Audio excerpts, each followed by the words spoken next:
السلام عليكم ورحمة الله وبركاته. دا ميديا أما ورباهنته قارهان ورباهنته تدوينه أما الله يغانو social media waxaan doonaynaa inaan uga hadalno maxay tahay maxkamadda social media dhibaatooyinka ay keeni karto iyo siyaabaha lagu xallin karo. haddaba waa maxay maxkamadda social media? waa markii warbaahinta oo loogu talagalay in ay warbaahiso warkana ay dabagasho ay tifaftirto in ay dhinacyada uu quseeyo hadalkaas ay waraysato ugu xilliga lagu jirana qof kasta ayaa saxaafi noqon kara. waa marka ay saxaafadii ama qofkii warka gudbinayay ama meediyey uu go'aansado in hadal laba dhinac ka socda uu mid saxan yahay asagoo aysan jirin cid xakuntay hadalkaas inuu sax yahay ama laba qof oo is haysata mid la jirsado asaga oon haynin wax xaqiiq ah. haddaba waxaan ogaa jirnay maxkamad, waxaan ogaa jirnay mudac iyo mudacu calayh, markhaati ayaan ogaa jirnay, dhaar ayaan ogaa jirnay.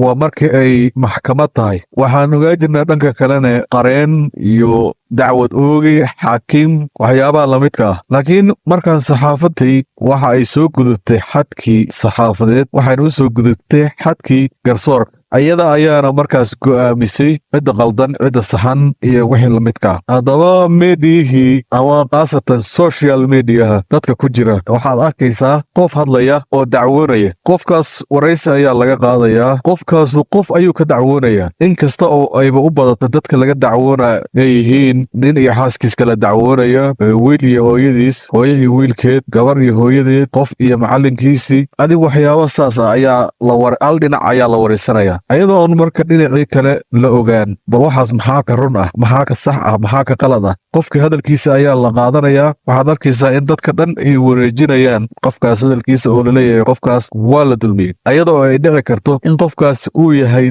daalimka. minta ay u badan tahay way dhacdaa arrintaas oo qofkii daalimka ah ayaa soo hor fadhiista idaacadaha iyo miidiyaha, qofkii madluumka ahna wuu aamusan yahay. waxaan arki jiray dad ku mahmaaha carabi inta ku nabto ayay nabiga kaaga hormartaa. haddaba saxaafadda dhabta ah maxaa laga rabay marka qofka noocaas ah la waraysto? in la raadiyo qofka uu ka dacwoonayo ee la yidhaha arrintaas maxaad ka leedahay. qofkaas asaga ayaa beeni kara, wuu rumay karaa, wuuna ka aamusi karaa, wuxuu dhihi karaa kama hadlaya arrintaas. markaas waxaa u bannaan saxafiga ama qofka waraysigaas qaaday in uu soo daayo.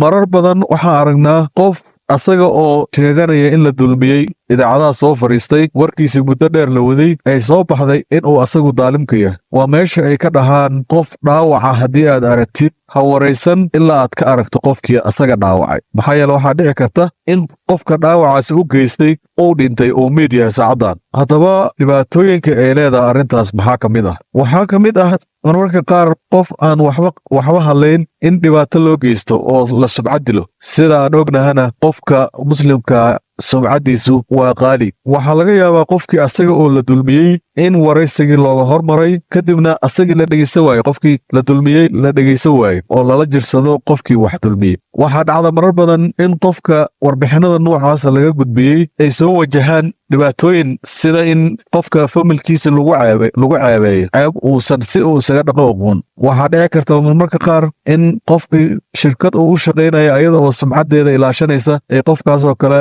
shaqadii ka erido. waxaa laga yaabaa marmarka qaar inay arrintu fogaato oo gaarto cadaaladii waddada. macnaha in dad shacab ah ay soo baxaan ee inta u dulqaadan waayaan wax dhibaatada uu sheeganayo qofkan la waraysanayo ay toos uga tagaan qofkii laga dacwoonayay ayaga oon arrinta hubin, kadibna inay dhibaato u geystaan waa arrimo dhaca inta badan. haddaba arrimaha noocaasa sidee looga hortegi karaa? marar badan waxaad arkaysaa dad waddan ka cararaya kadib markii bahdil loo geystay ama warbixinno been ah laga faafiyey ama qof uu sumcad dilay. haddaba waxyaabaha noocaas ah sideen uga hortegi karnaa? kow, in horta la ogaado social media inaysan wada run ahayn. waayadii hore inkasta oo saxaafaddu arrimaha noocaana ay ku dhici jirtay mararka qaar, laakiin hadallada waagii hore waxa ay soo mari jireen inta aan la baahin tifaftir dheer. waayadii hore hadallada intii aan la baahin waxaa la soo marsii jiray baaritaan badan iyo tifaftir. haddaba waxyaabaha aan uga hortegi karna arrintaas waxaa ka mid ah kow, horta inaan ogaano qofka runlowga ah iyo qofka beenlowga ah. tan kale in aanan noqon dad caadifadaysan ama emotional ah oo mar kasta u diyaarsan wax kasta ay maqlaan inay ka fal celiyaan ayaga oon hubsan waxa inay sax yihiin iyo inay qalad yihiin. waa inaan ogaanaa hadalku meesha uu dhacayo iyo ujeeddada laga leeyahay iyo qofka soo tabinaya in aan wax qiyaasi karno kadibna aan ka war sugi karno bal qofka hadalka uu sheegaya inuu run yahay inuu qalad yahay in aan sugi karno ilaa aan ka hubsanno inta aanaan ka falcelin marar badan waxaa dhacda in hadal been ah qofka la waraysanayo oo hadalkiisa ku daro ooyin si uu dadka u qasbo inay rumaystaan bini'aadamkuna inta badan waxa ay rumaystaan waxa ay arkaan haddaba si kasta oo uu u ooyo qofku ama uu dhibaato u sheegto waa inaan hubinnaa inuu qofku run sheegayo haddii ay dhacayso in aad qofkaas hadalkiisa ka falceliso falcelinta koowaad oo kuu bannaan waxay noqonaysaa in aad raadiso qofkii oo qofkaas ka sheeganayay kadibna aad weydiiso arrintaas waxa ka jira inta aadan adiga qudhaadu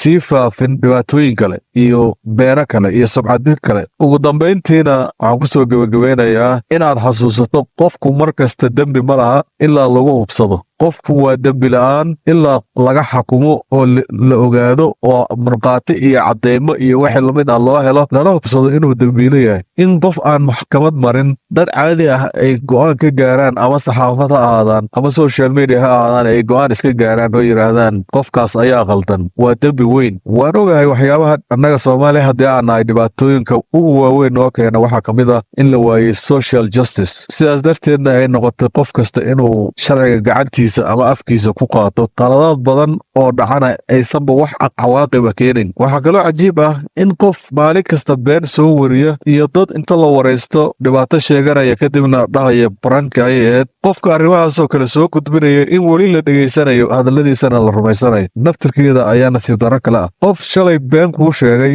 maalin kalena been kuu sheegay sideed uga rumaysataa oo hadalkiisa ku dhegaysataa maalin kasta waxaa jira social media dad lagu yaqaano brobagandaha iyo beenta iyo sheekooyinka la alifo iyo waraysyada beenta iyo waxyaabaha noocaasa waxaa laga yaabaa inay ka mid yihiin dadka ugu taageerayaasha badan ama ugu daawashada badan iyo waxyaabo lamid ah haddaba warku wuxuu isugu imaanayaa wax kasta oo aragto ha aaminin ilaa aad ka hubiso mawduuca ilana intaas ayuu ka egyahay